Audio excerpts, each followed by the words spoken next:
Muchísimas gracias por estar con nosotros en esta nueva audición de Aquí estamos. Aquí estamos para toda la República Dominicana y el mundo. Continuamos con la serie Una gota de veneno en un vaso de leche. En el último programa estuvimos hablando acerca de la Edad Media, ese poderoso movimiento o época que influyó significativamente en la conciencia y en el pensamiento de los hombres y que sigue influenciando en el día de hoy.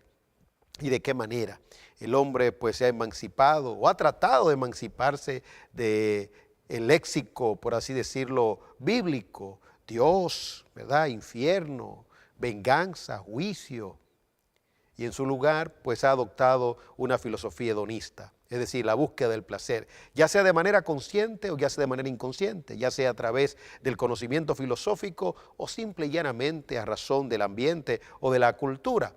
La idea es comamos y bebamos porque mañana moriremos. Bueno, usted vio precisamente el ejemplo del consumo de drogas narcóticas y no solamente el consumo, el tráfico de drogas narcóticas y de todas las implicaciones de esto, ¿verdad? No solamente aquí en el país, sino en el mundo. Estaremos hablando entonces en el programa de hoy acerca de la antítesis de la Edad Media, esa época, bueno, que algunos entienden como brillante, el Renacimiento, el volver al pensamiento de Grecia, a la Grecia antigua, a la Grecia clásica, el pensamiento greco-romano. ¿Cuáles han sido las consecuencias, verdad, de este movimiento? La época de la razón, del pensamiento, la época de las bellas artes y también de descubrimientos extraordinarios. Por favor, no se pierda la totalidad del programa de hoy porque tenemos cosas edificantes para bien de su vida.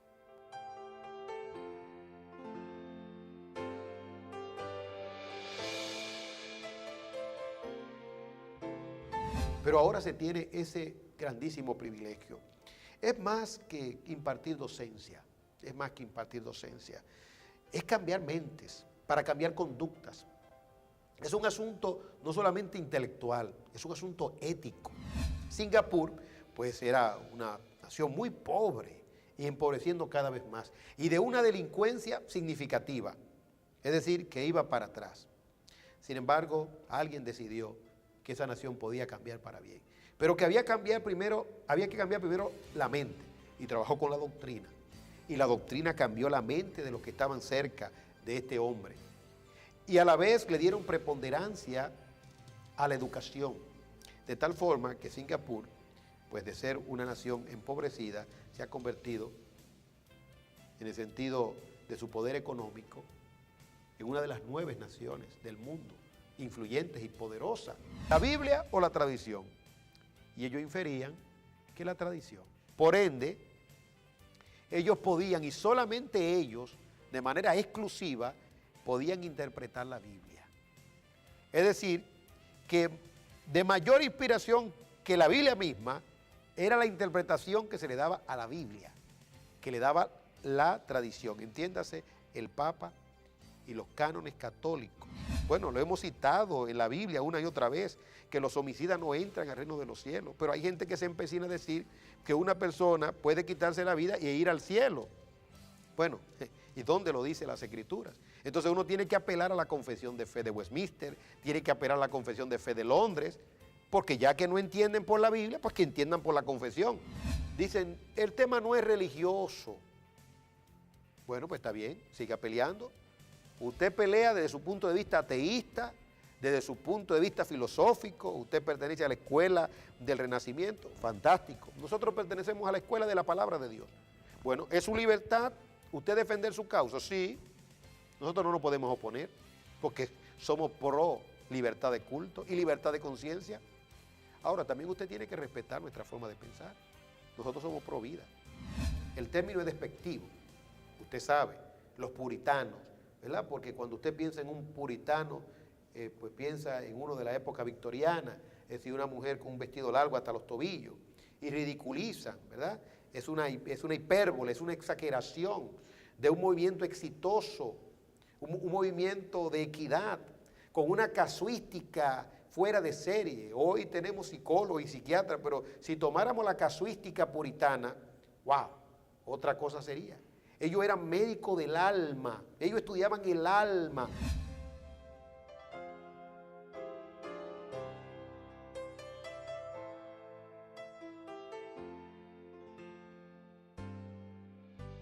Muchísimas gracias por continuar con nosotros. Seguimos con el tema Una gota de veneno en un vaso de leche. Estaremos hablando acerca de la Ilustración, un movimiento antítesis, una época que fue totalmente diferente, una época emancipadora de la Edad Media. A manera de introducción, es bueno subrayar una vez más la influencia de las creencias en el pensamiento y la conducta de las personas y de los pueblos. De hecho, ese es el propósito de esta serie, mostrar cómo las doctrinas influyen y para que seamos cuidadosos, los que tenemos la palabra profética más segura, es decir, la verdad verdadera, la Biblia, debemos de ser sumamente cuidadosos. Pablo advirtió, usted conoce el texto, ten cuidado de ti mismo y de la doctrina, persiste en ello, pues haciendo esto te salvarás a ti mismo, y dice Pablo en su epístola, y a los que te oyeren. Es decir, que sin darnos cuenta, podemos cegarnos y ser guías de ciegos también. Pero si sabemos que hay poder, ¿verdad? Entonces tenemos que ser cuidadosos, no podemos ser temerarios. Es un campo minado, hay que tener esa delicadeza y ese cuidado. Como también el apóstol Pablo dijo, debes trazar bien la palabra de verdad. Bueno, esto se aplica en cuanto a los que exponen la palabra de Dios, pero se aplica en el sentido de toda creencia. Toda persona pensante debe de tener mucho cuidado a lo que se expone. Y estamos mostrando, ¿verdad?, a través de la historia, de los movimientos que se han levantado, de las épocas o de las edades, cómo detrás de toda conducta y de todo sello, de todo carácter, pues ha habido una influencia de pensamiento. Bien podríamos decir que es la historia del pensamiento humano. Una persona puede influenciar en un grupo y ese grupo en otros grupos y ese otro grupo en una comunidad y de una comunidad a una nación y hasta al mundo completo. Ya lo mostramos a través de la filosofía de Hitler, del evangelio nazi, cómo influyó a tantos alemanes y a muchas personas en el mundo, incluso hasta judíos que cooperaron o contribuyeron con la causa de Hitler antes de él subir al poder. Es decir, que él no engañó a las personas, él dijo quién él era y lo que iba a hacer, su forma de pensar. Hemos también enfatizado el potencial que se tiene con la verdad, cómo se puede cambiar el pensamiento de alguien y por ende su conducta.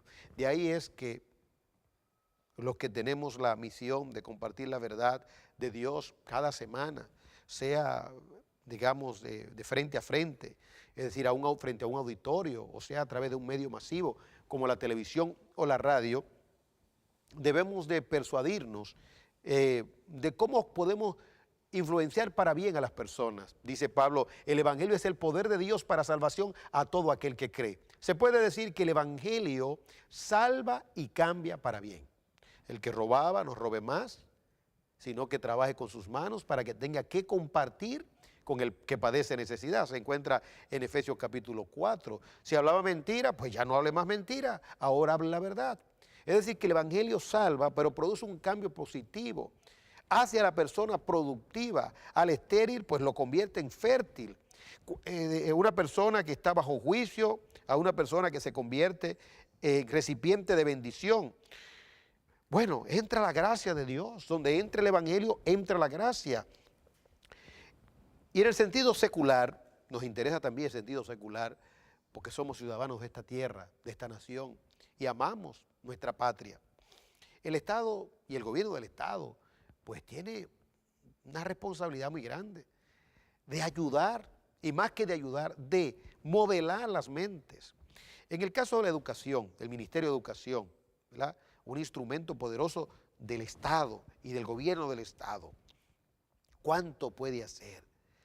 No siempre fue así, no siempre el Estado tenía la responsabilidad de educar y de formar y de ser un ente, ¿verdad?, sinérgico, donde puedan confluir los padres, donde puedan confluir los estudiantes, los profesores, la dirección, el ministro de Educación y las personas que están con él.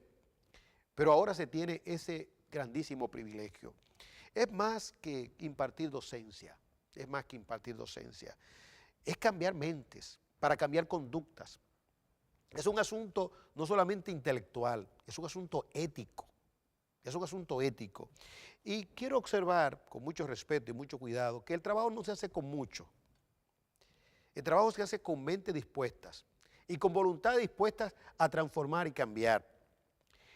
El caso de Singapur es un caso interesante. Alguien tomó la iniciativa de cambiar esa nación de Asia.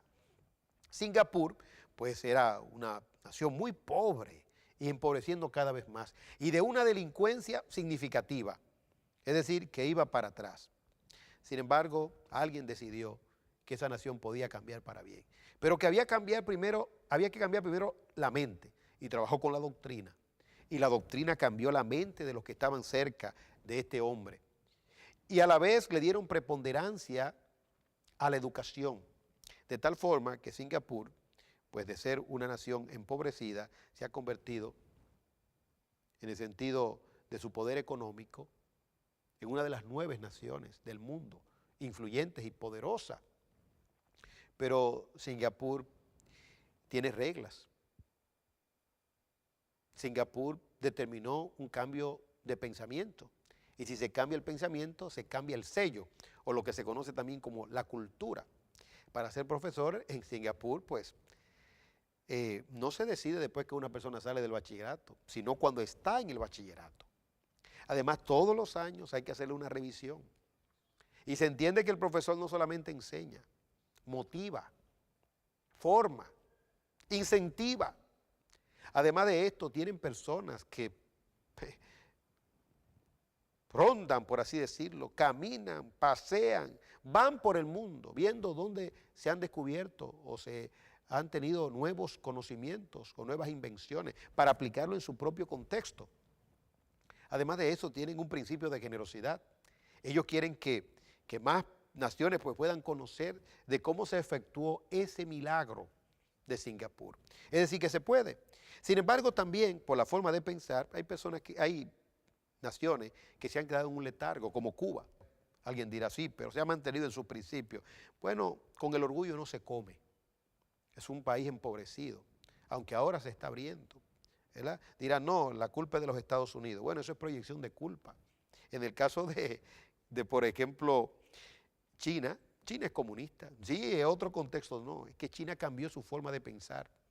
China cedió y se convirtió con Mao Zedong en una nación ecléctica, abierta, ¿verdad? Que es comunista y misteriosa y extrañamente al mismo tiempo es capitalista. ¿Cómo se puede dar ese sincretismo? Bueno, en China se ha dado. El caso de Corea del Sur, ¿verdad? Es un cambio total. Decidió adoptar una postura capitalista. Bueno, alguien dirá, por la influencia norteamericana, por lo que fuera, pero usted tiene al lado a Corea del Norte, que se ha quedado en un retraso, que enseña sus armas poderosas, armas atómicas, una especie de chantaje a los Estados Unidos para que haya un tipo de acuerdo, pero ellos saben que están en el retraso. Están cerquita de China y los coreanos quieren ir a China, pero no lo dejan.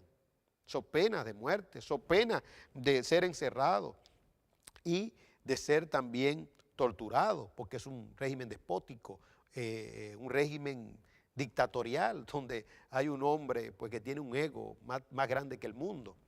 Pero es la forma de pensar. El caso de Japón, después de la bomba pudo haberse quedado Japón en el retraso, pero no, Japón se emancipó en que en su forma de pensar y en su corazón, porque si hubiese estado guardando resentimiento contra Estados Unidos, no progresa. Sin embargo, adoptó principios de los Estados Unidos, principios de prosperidad y de progreso, y los aplicó. Oiga esto, una nación de Asia, tomando principios capitalistas. ¡Wow! ¿Cómo lo lograron? Hoy es una de las potencias del mundo. Entonces, ¿cómo la forma de pensar cambia y transforma? Es decir, que el gobierno del Estado tiene una misión dramática de poder presentar precisamente estos registros históricos y ver que aquellas naciones que han tenido éxito, ¿verdad? Aunque sea relativo desde el punto de vista económico, del sueño que se han propuesto realizar, obtener, ha sido el resultado de una influencia de pensamiento. Y debemos persuadir a nuestros estudiantes, de este asunto, pero muy especialmente a los que enseñan a lo que enseña. Bueno, nos vamos a ir a una breve pausa y retornaremos entonces ya para entrar en el tema propiamente de la Ilustración, antítesis de la Edad Media, una época maravillosa, pero que ha traído resultados, bueno, positivos y negativos. Retornamos para seguir hablando de este tema tan interesante.